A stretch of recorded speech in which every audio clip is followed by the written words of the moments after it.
নাম বাদ পড়ার হিড়িক হিসাব দিল কমিশন। সোমবারের তুলনায় মঙ্গলবারের বাতিলের তালিকায় কতজন ভোটার জানুন বিস্তারিত। রাজ্যে চলছে ভোটার তালিকার বিশেষ নিবিড় সংশোধন।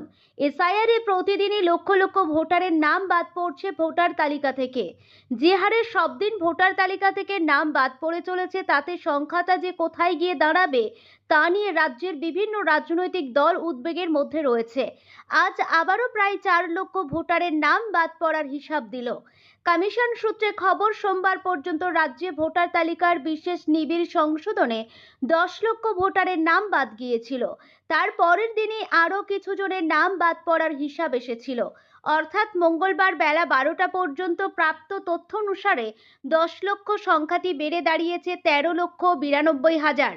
কমিশনের প্রাথমিক ধারণা যে এ পর্যন্ত প্রাপ্ত তথ্যের ভিত্তিতে ওই সংখ্যক ভোটারের নাম বাদ যাচ্ছে। প্রতিদিনই অনেক ভোটারের তালিকা থেকে নাম বাদ যাওয়ার তথ্য সামনে আসছে, যে কারণে প্রতিদিনই ভোটার তালিকা থেকে নাম বাদ যাওয়ার হিসাবও বাড়ছে। বিএলওদের থেকে পাওয়া তথ্যের ভিত্তিতে এই হিসাব পাওয়া যাচ্ছে। বিএলওরা প্রত্যেকটি বাড়ি ঘুরে ঘুরে ফর্ম বিলি করতে গিয়েই এই তথ্য পেয়েছেন। এখনো সমস্ত এনুমারেশন ফর্ম জমা পড়েনি। সমস্ত এনুমারেশন ফর্ম জমা পড়ার পরে ভোটার তালিকা থেকে নাম বাদ পড়ার চূড়ান্ত হিসাবটি পাওয়া যাবে।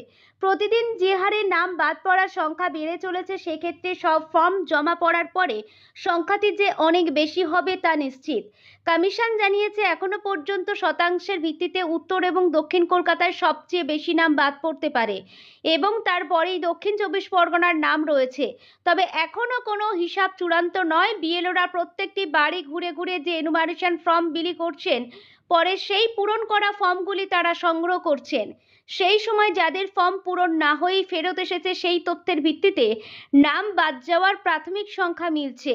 তার মধ্যে অনেক ভোটারই মৃত রয়েছেন। এছাড়াও অনেকের বহু জায়গায় নাম রয়েছে, আবার অন্য জায়গায় স্থানান্তরিত এবং নিরুদ্দেশ ভোটারও রয়েছে। কমিশন সূত্রে খবর অনুসারে চলতি সপ্তাহের মধ্যেই সম্পূর্ণ তথ্যগুলি চলে আসার কথা রয়েছে। সম্পূর্ণ তথ্য আসার পরে ভোটার তালিকা থেকে নাম বাদ পড়ার এই সংখ্যাটি যে কোথায় গিয়ে দাঁড়াবে সেটাই দেখার।